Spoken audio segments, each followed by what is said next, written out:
Kalau terang malih masalah hisab ya. Hasibu anfusakum qabla antuhasab. Kamu menghisablah diri kamu sebelum kamu dihisab. Misalnya saya sebagai ulama, tentu hisab terberat saya itu kitmanul ilmi, menyembunyikan apa? Ilmu. Karena ilmu kalau disembunyikan tuh bahaya sekali. Bayangkan di alam fisik. Misalnya ada orang berkebutuhan pada kemaksiatan, terus di situ ditulis bar, karaoke misalnya. Orang bisa ke sana karena ada tulisannya, ada WA-nya, ada alamatnya. Kemudian ketika Anda bisa Fathul Qorib, tidak ada tulisannya. Harusnya Anda juga nulis ahli Fathul Qorib, ahli Fathul Mu'in, nah, atau ahli Jaljalut, tulis saja. Tapi barokahnya tulisan itu kan orang bisa tahu. Makanya kenapa banyak orang sufi yang sudah menyembunyikan diri, wananya nakal-nakal, karena dia disalahkan Allah, karena menyembunyikan ilmu. Saya itu orang yang senang tertutup, kecuali masalah ilmu. Saya mau mengajar terbuka seperti ini. Karena tadi, awal dari dikenalinya kemakrufan adalah dimaklumatkan.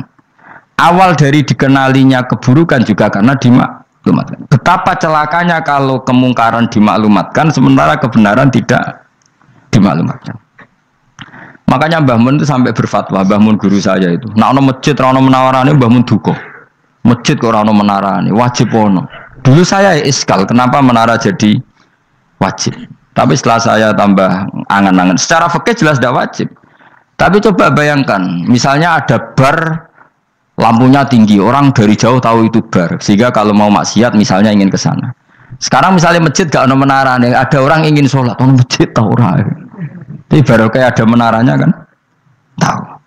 Intinya semua kebaikan itu harus dimanarohkan. Makanya manaroh itu dari kata nur, dimenarakan, dari kata nur, dari kata dicahayakan, dimaklumatkan. Sehingga mulai dulu lama itu meskipun humul itu menyembunyikan diri. Tapi kalau masalah ilmu mereka membuka diri. Nah, coba kalau misalnya ngaji seperti saya ini, saya tidak terang-terangan jadi orang alim. Sebetulnya nggak baik. Kalau kamu ujub, sombong, aku orang alim itu tidak baik. Tapi kalau kita kan tidak, karena ujub tadi harus memaklumatkan. Coba berapa bapak-bapak yang tertolong nyari bidan ketika istrinya hamil gara-gara tulisan, karena yang nolong itu bidan, ya kan, dokter gigi, atau kalau nggak dokter ya ahli gigi. Ahli gigi itu yang dipasang tanpa medis ini.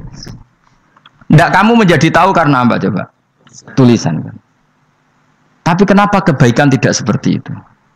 Harusnya sampean ya tulis saja, misalnya sampean enggak alim saja, maklar orang alim. Siap menyalurkan ke tempat-tempat orang alim. Coba TKI tenaga kerja itu, mereka tahu Korea, Hongkong karena pesan penyalur tenaga kerja. Tulis saja rumah kamu penyalur ke orang alim. Nanti antar ke beduan. Kalau ada orang tanya, maksudnya gimana? Kalau butuh orang alim tak antarkan. Oh ya sudah, itu kalau se-Indonesia, itu luar biasa.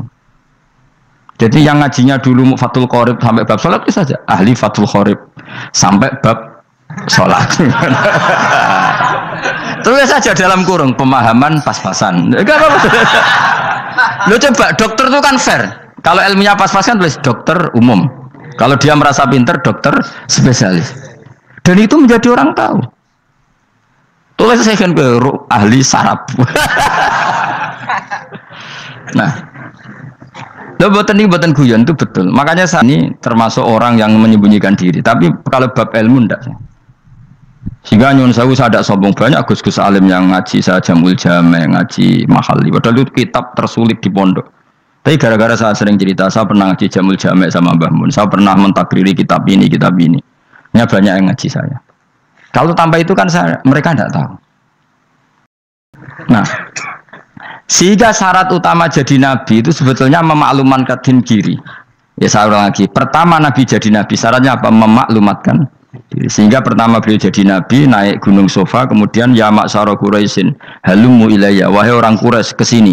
Terus nabi mulai manggil satu-satu, ya bani Abdi Amanaf kesini, ya bani Fihir kesini. Terus saya ini adalah an-nadhirul mubin. Saya sekarang diangkat jadi nabi.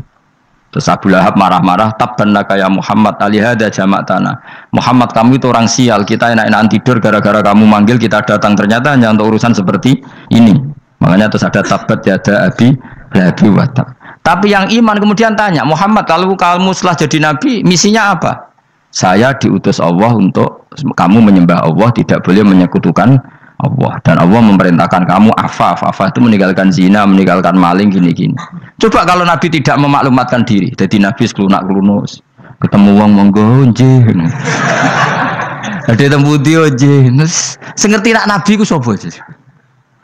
Sehingga orang-orang yang humul, yang menyembunyikan diri itu di bab ulama masalah besar itu. Karena ciri utama dosa adalah kitmanul ilm. Makanya Nabi sidik amanat tabligh fatona. Tabligh itu lawan katanya apa? Kitman.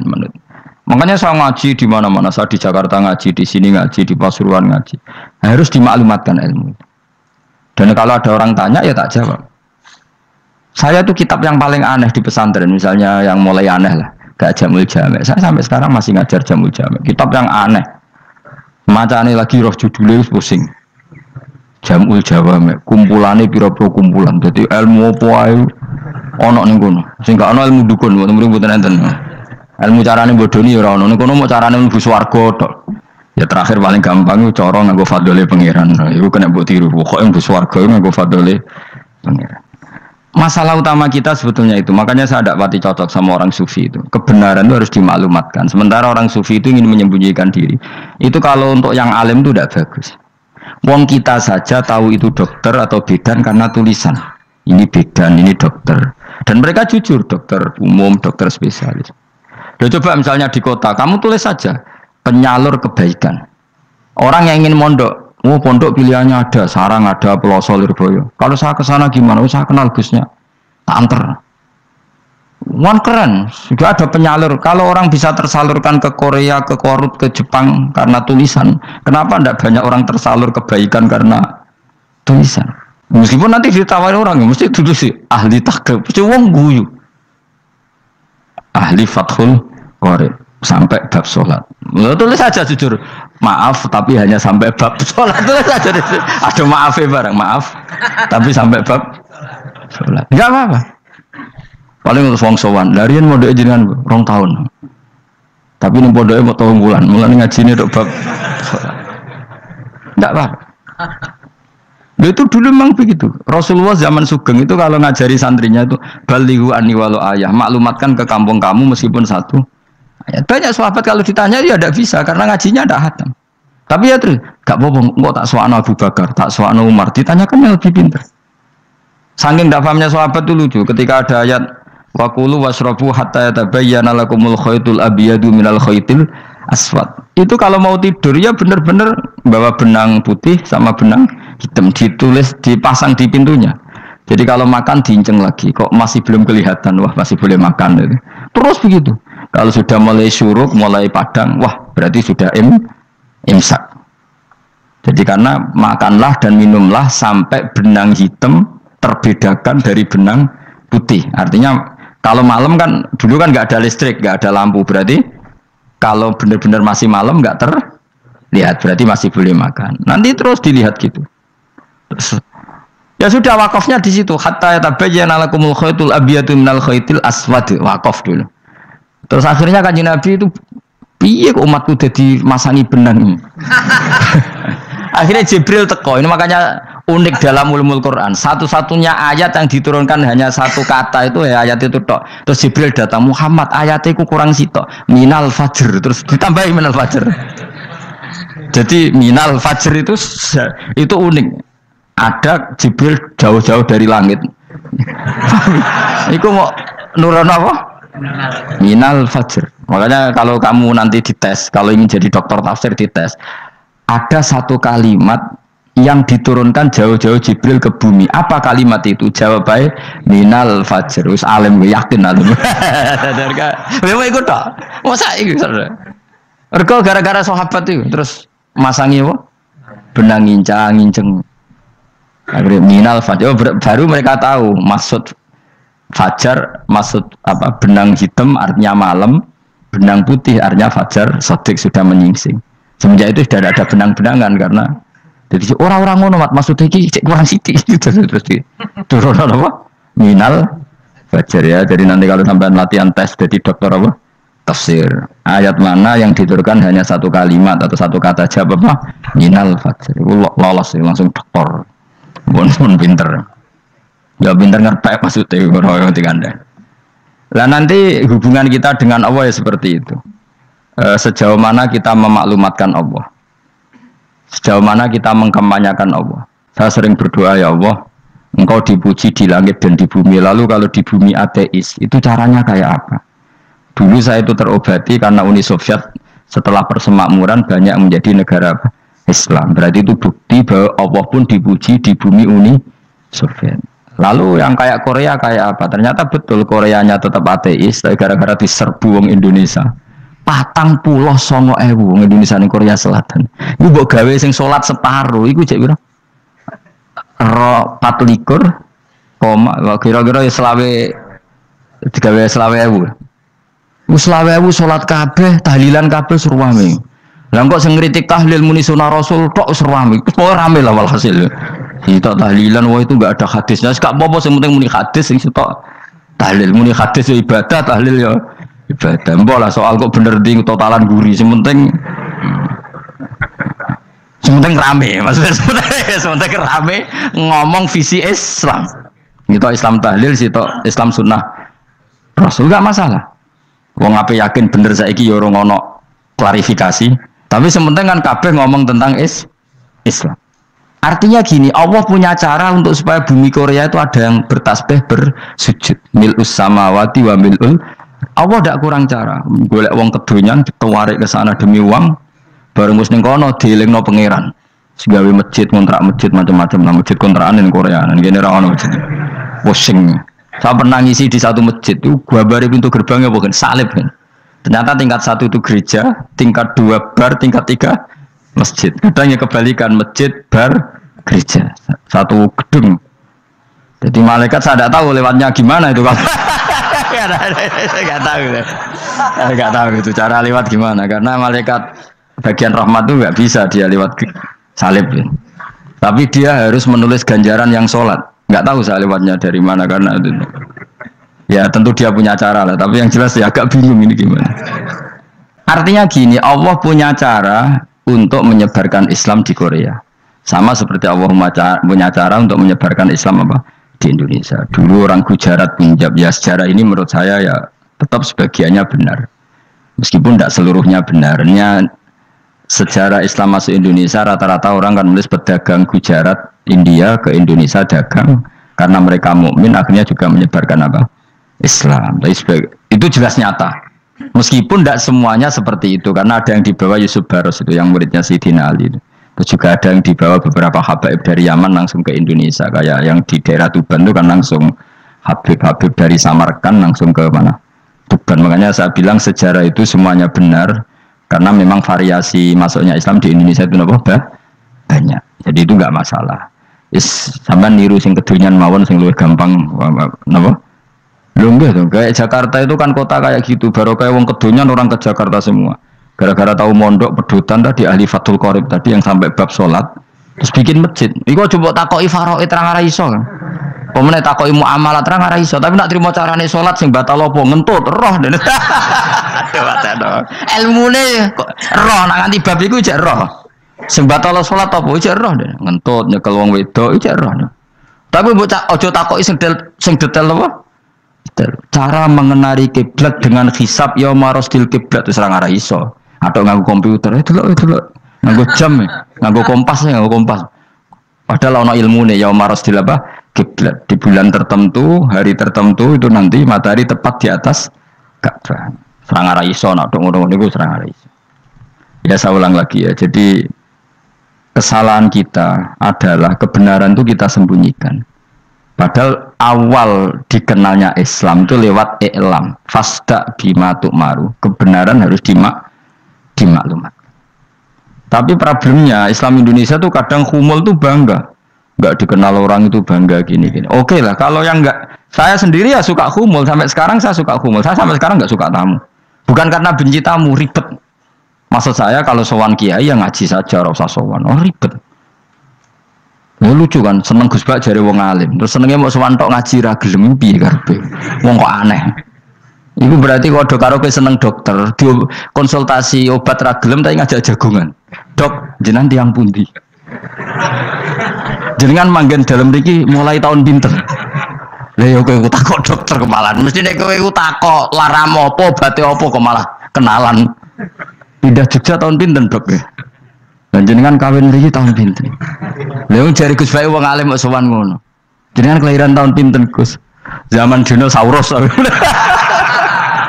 Wong alim kok takoki lahire ku piye karepe? Sesuk tak gak takok pisan matiku kapan, Om.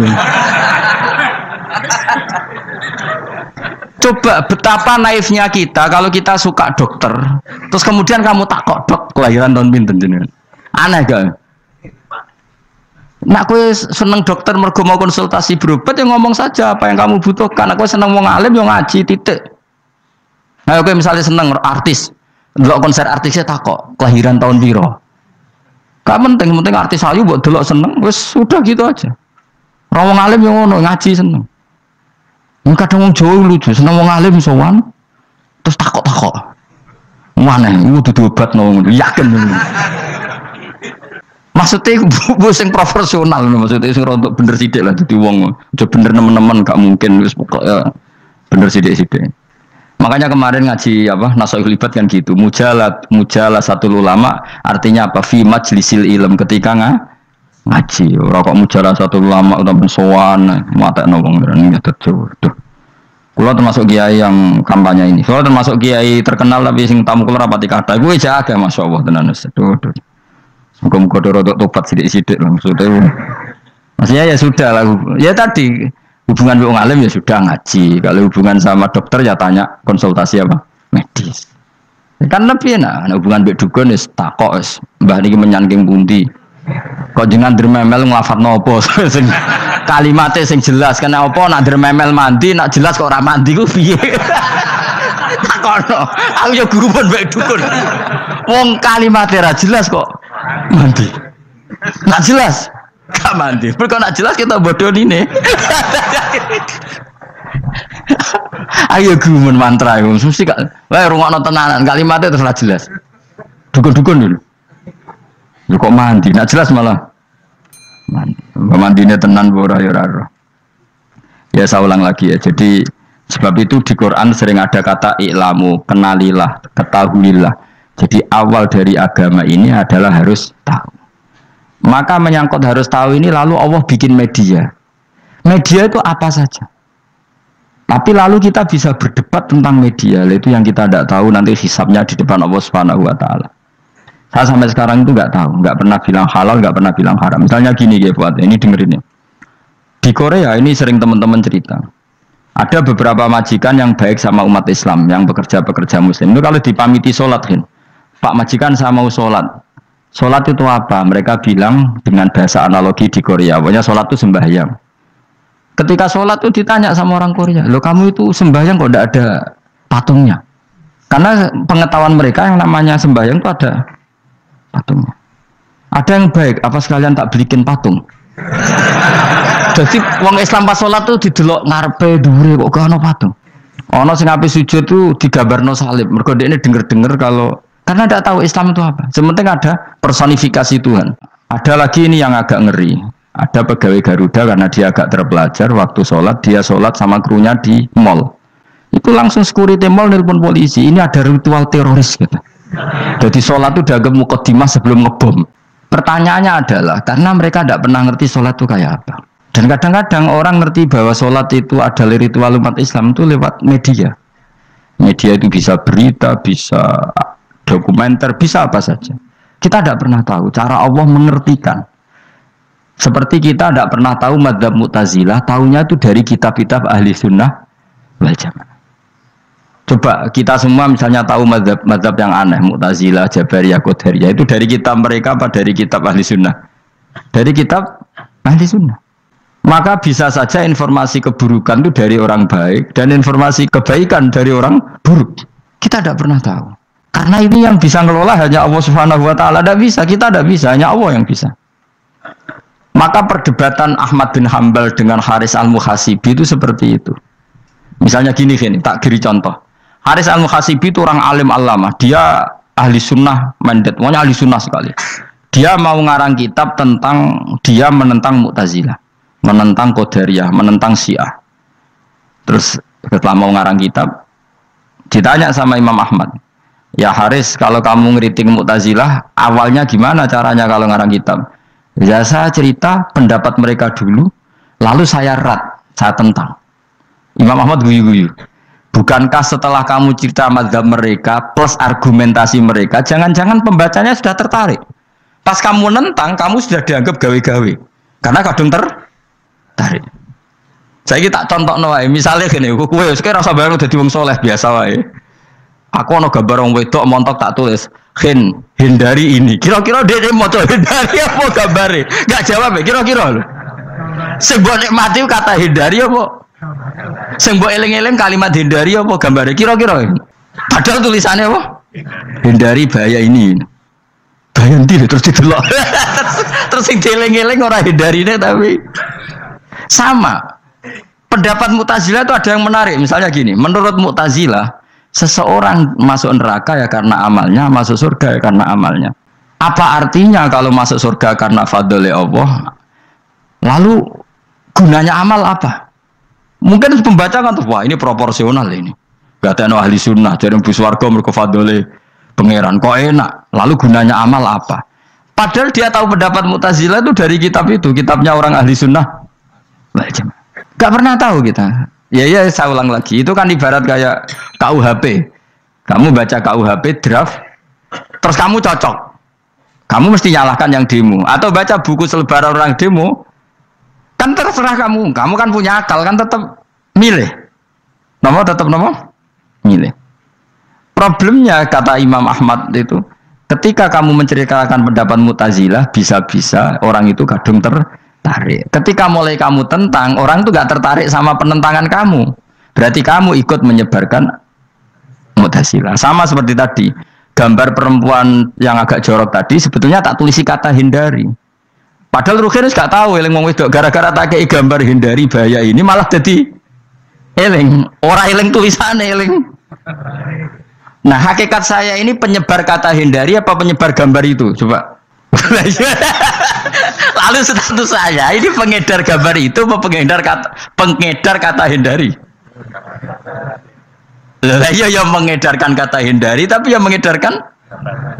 Nah, sama sekarang pertanyaannya, kalau kamu ngarang kitab anti Mu'tazilah itu sebenarnya pengedar mazhab Mu'tazilah apa penentang?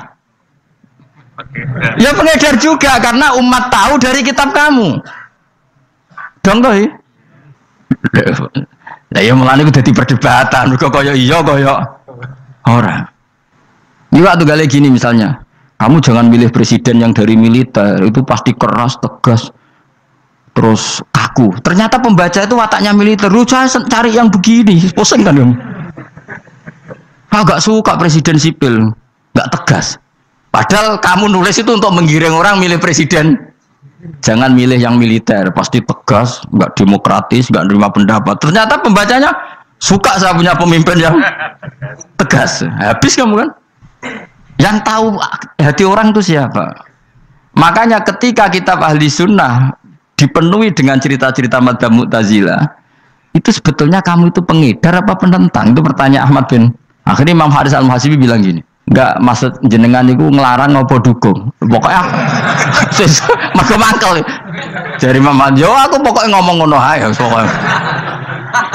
Terus akhirnya Imam yes nang ngoten ketok arahe jenengan mboten sedo ngarang mboten sedo ngarang. Makanya Haris Al-Muhasibi akhirnya enggak mengarang kitab itu. Dia sebenarnya pernah rencana Kitabul Firaq fil Islam. Dia mau ngarang kitab kelompok-kelompok dalam Islam. Ya, coba mau apa coba? Misalnya kamu bela tahlil, nasibnya juga seperti itu. Hujahnya tahlil, ini gini. Terus hujahnya penentang tahlil. Yang bisa mengendalikan pikiran pembaca siapa? Ternyata dia tertarik sama pikiran penentang. Lucunya yang menceritakan kamu, pengagum tahlil. Kan tidak pernah tahu. Nah, dari ceritanya Mbah Mun lucu. Mbah Mun itu mondok Lirboyo. Itu di Bandar Kidul, wakai wong ayu. Itu dulu babanya Mbah Mun itu ada yang suka orang sana sampai nikah orang sana juga pulang ke sarang. Itu diantara mbah-mbahnya Mbah Mun. Suka perempuan sana terus nikah sana nggak pernah pulang ke sarang. Nah, Mbah Mun itu lahir dari adiknya, pokoknya dari keluarga, dari saudara yang nggak pernah pulang dari Bandar. Diwasiati, Mun nak mondok ujo geman dolan di Bandar Kidul. Agak wong ayu. Akhirnya malah penasaran. Justru kalimat itu yang menjadikan Maksudnya ku ayune nganti sepiro kok nganti mbahku katut kan malah akhirnya penasaran. Lare kata Mbah Mun, tak angen-angen bener Imam Ahmad bin Hambal. Maksudnya itu kalimat itu pancen ribet. Kalimat itu ribet pancen. Coba milih mana coba? Cung ojo geman moro pasar opo lah nang daerah kono. Ono opo? Bahaya kan. Gara-gara kamu melafatkan itu malah orang penasaran. Di sana ada bareng delok ning kono ya nak terus mulai nak ora. Nah, makanya pertanyaannya, pengarang buku juga kena hisab karena sebetulnya apa yang dia tentang orang lain menjadi tahu karena ceritanya dia. Coba kamu ngarang kitab saja yang anti Syiah atau anti Mu'tazilah atau anti Murji'ah atau anti otoritarian, mesti pembaca itu nggak bisa kamu kendalikan. Nah, itu juga rawan hisab, makanya berat. Pokoknya walatus alunna yauma idzin anin naim, semua itu nanti dimintai tanggung jawab oleh Allah Subhanahu wa Ta'ala. Karena kita tidak pernah tahu. Akhirnya Haris Al-Muhasibi gak ngarang kitab. Imam Ahmad itu tidak punya karangan kecuali riwayat Musnadu Ahmad bin Hambal. Kalau ada 14 juz. Dia tidak punya karangan. Ketika ditanya, saya takut membuat hal baru dalam Islam. Karena karangan itu kan mesti melogikakan hukum. Sementara Allah tuh kadang nggak butuh dijustifikasi seperti itu. Jadi cara kitab usul fikih ini, sama tak bedai. Mungkin nggak Allah menyuruh kamu ngangkat gunung Merapi tanpa alat? Nggak, jawab saja. Latihan pinter. Mungkin nggak Allah menyuruh kamu disuruh ngangkat gunung Merapi? Mungkin nggak? Mungkin apa enggak? Nah, itu ulama usul fikih berdebat. Ada mengatakan tidak mungkin. Karena Allah tidak akan memerintahkan sesuatu yang tidak dimampui mukhatab, yang tidak dimampui manusia. Masuk akal. Kaul kedua mengatakan mungkin, butuhnya Allah itu mau wong muni yotok nurut. Senajan to gak mungkin. Ayo Hen, gunung Merapi angkat Hen. Nggih Gusti, siap. Langsung melayu moro. Muwi Allah wis seneng wah nurut aja iki. Tapi ya kemungkinan cek goblok ora takok sik. Kita kan tidak pernah tahu, makanya ulama ini debat. Kira-kira nak Hen, gunung Merapi angkat. Potensinya kan dua, kue langsung melayu apa ngangkat. Potensinya kan kok goblok kayak ngono rata kok. Bicarane kok. Tapi ya mungkin dilembek pangeran. Cek nuruti, ora paham-paham belas melayu. Kita tidak pernah tahu. Mulane tetap pada akhirnya kita itu wa in adri. Kita tidak pernah tahu. Tapi kita tahu bahwa semua ada hikmahnya. Makanya kadang orang alim itu bilang saya alim, kadang bilang saya tidak tahu. Maksudnya kita tahu Allah memerintahkan pasti ada hikmahnya, tapi kita tidak tahu maksudnya apa. Ya sudah seperti ini, akhirnya dunia ya sudah seperti ini. Ya kadang ngerti, kadang nggak ngerti, ya sudah biasa ya. Kalau kita tak tahu sesuk isih urip to orang, mungkin jawab ya. Muniran roh itu nyatane yo koyo roh. Munir roh yo ora roh nak mati. Mulane ya sudah. Kadang takoki sesuk iku yo ziarah nggih, Mbah. Tapi kadang wallahu alam bah insyaallah. Ya karena memang ya enggak pernah tahu. Karena apa ya? Wis ra kena diterangno, Bang. Lan kula niku gak ada kitab-kitab perdebatan ulama, nak gejol-gejolkan ngoten niku. Saya ulang lagi ya. Kalau kamu mengarang kitab menentang pendapat Mu'tazilah, itu artinya kamu menceritakan pendapat Mu'tazilah, lalu menyebarkan kesalahan mereka. Pertanyaannya, pembaca pertama kali tahu pendapat Mu'tazilah gara-gara cerita kamu. Itu sama. Pembaca tahu gambar perempuan gara-gara edaran kamu. Meskipun kamu menulis hindari, tapi kan menjadi tahu. Kamu berarti penyebar kata hindari apa penyebar gambar? Apa penyebar kata hindari? Itu ibarat kayak gini, ada anak kecil baru umur SMP kamu nak hindari narkoba. Bentuknya kayak ini loh. Nak. Padahal anak kamu itu bakat soleh yang nggak terlintas narkoba. Gara-gara buat cerita ini menjadi tahu. Sekarang omongan iku dihisap tahu orang menjadi tahu gara-gara kamu. Tapi kamu nggak ngandani, takut anak kamu kejebak narkoba. Milih mana? Bingung tuh ke? Wingi-wingi rapi bingung, ora tau mikir. Maksudnya ya terus. Aku ya gumun, wong ora tau mikir ya urip. Jadi ya sudah. Ya angel panjen urip ya angel. Mana ngaji, mana ngaji minal fajr, minal fajr itu satu-satunya ayat sing turun mau sak kalimat, jadi rasa ayat mau sak sak kalimat, sak kata kalau dalam bahasa Indonesia.